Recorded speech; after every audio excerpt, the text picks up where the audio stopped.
નમસ્કાર, નવનિર્માણ ન્યૂઝમાં આપનું સ્વાગત છે. હું છું વૃતા બ્રહ્મભટ્ટ. વડોદરા ખાતે આયોજિત પ્રતિષ્ઠિત CBSE ક્લસ્ટર 13 ફૂટબોલ ટુર્નામેન્ટ 2026નો 21 ઓગસ્ટના રોજ ભવ્ય સમાપન સમારોહ યોજાયો હતો. આ સમારોહમાં વડોદરા અને આસપાસના વિસ્તારના અનેક અગ્રણી મહાનુભાવો ઉપસ્થિત રહ્યા હતા. આયોજન મહેતા ગ્રુપ ઓફ સ્કૂલ્સ હેઠળ સંચાલિત one world Baroda public school Vadodara દ્વારા કરવામાં આવ્યું હતું. કાર્યક્રમના મુખ્ય મહેમાન તરીકે વાઘોડિયાના ધારાસભ્ય ધર્મેન્દ્રસિંહ વાઘેલા હાજર રહ્યા હતા. તેની સાથે ડભોઈ પ્રભાવિત ધારાસભ્ય શૈલેષ મહેતા, મહેતા ગ્રુપ ઓફ સ્કૂલ્સના મેનેજિંગ ડિરેક્ટર મીના મહેતા તથા બરોડા ડિસ્ટ્રિક્ટ ફૂટબોલ એસોસિએશનના પ્રમુખ સંદીપ દેસાઈ વિશેષ ઉપસ્થિત રહ્યા હતા. આ તબક્કે દર્ભાવતીના ધારાસભ્ય શૈલેષ મહેતાએ જણાવ્યું હતું કે હાલમાં યુવાઓને જેન્ઝી લોકો ઊંચા રવાડે ચડાવી રહ્યા છે. તેઓને શિક્ષણની સાથે સાથે રમતગમત ક્ષેત્રમાં પણ આગળ વધારવા જોઈએ. તેઓએ ઉમેર્યું હતું કે આ ટુર્નામેન્ટમાં 92 ટીમો ભાગ લીધો હતો અને આગામી ઓક્ટોબર મહિનામાં ગર્લ્સ ફૂટબોલ ટુર્નામેન્ટ પણ યોજાશે. ત્યારે વડોદરા હવે માત્ર ક્રિકેટમાં નહીં પરંતુ ફૂટબોલમાં પણ અગ્રીમ રહેશે તેમ તેઓએ ઉમેર્યું હતું. મહેતા ગ્રુપ ઓફ સ્કૂલ્સ હંમેશા આવા ખેલાડીઓને પ્રોત્સાહન આપશે તેઓએ જણાવ્યું હતું. આજે CBSE ક્લસ્ટર દ્વારા મહેતા ગ્રુપ અને પવન્સ દ્વારા જે આ સરસ મજાનું આયોજન કરવામાં આવ્યું છે એ બદલ પહેલાં તો મહેતા ગ્રુપના ડાયરેક્ટર એવા અને મારા મિત્ર શૈલેષભાઈ ચોટાને ખૂબ ખૂબ અભિનંદન આપું છું.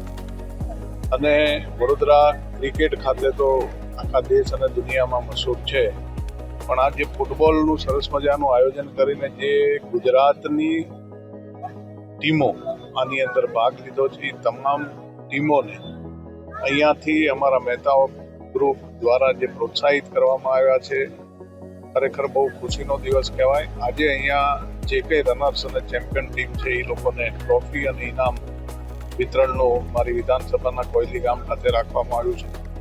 અને આ તમામ વિદ્યાર્થીઓને જેને આ ફૂટબોલ રનર્સની અંદર ભાગ લીધો છે એ તમામને હું હૃદયથી ખૂબ ખૂબ હાર્દિક શુભકામનાઓ આપું છું.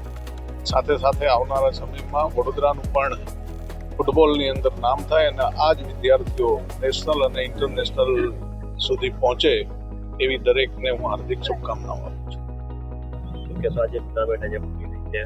CBSE ક્લસ્ટર 13ની ટુર્નામેન્ટ જે છેલ્લા 5 દિવસથી અહીંયા રમાઈ રહી હતી ભવન સ્કૂલ ખાતે, જેનો હોસ્ટ તરીકે Mehta group of school Baroda public school દ્વારા તેનું opening Baroda public school Pipaliya ખાતે કરવામાં આવ્યું હતું અને આજે closing ceremony one world Baroda public school Koyali ખાતે રાખવામાં આવ્યું છે.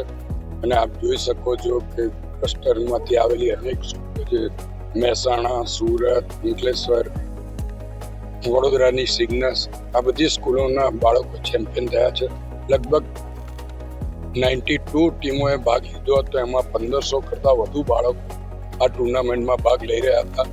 એમાંથી 9 ટીમોને ટ્રોફી અને ઇનામો આપવામાં આવી રહ્યા છે.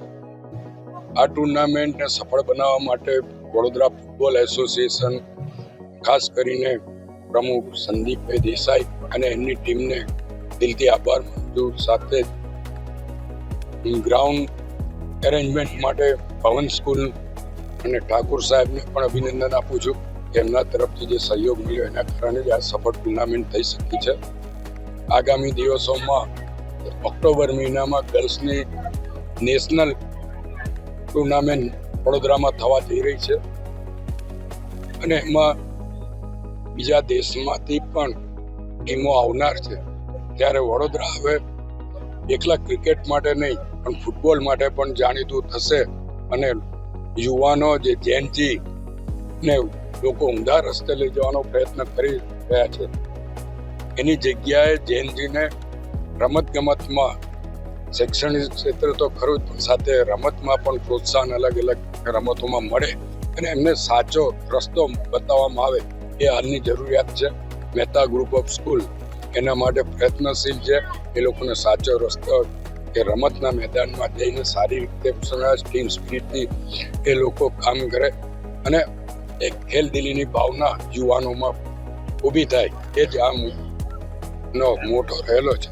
ત્યારે આમાં ભાગ લેનાર તમામ વિદ્યાર્થીઓને અભિનંદન આપું છું અને વિજેતાઓને વિશેષ અભિનંદન આપું છું. ટીમ જે ફૂટબોલમાં ઇન્ટરનેશનલ લેવલે કંઈ કરી શકે નથી આનાથી કંઈ ફાયદો મળશે ભવિષ્યમાં કંઈ ફૂટબોલમાં ઇન્ટરેસ્ટ આવે આ જે ક્લસ્ટર અત્યારે જે ચેમ્પિયન બન્યા છે એ નેશનલ લેવલે ટુર્નામેન્ટમાં ભાગ લેશે અને એમાંથી જે નેશનલ લેવલે ચેમ્પિયન થશે એ ઇન્ટરનેશનલ લેવલે ભાગ લેતા હોય છે.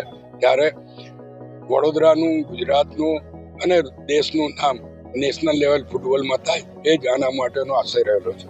Thank you.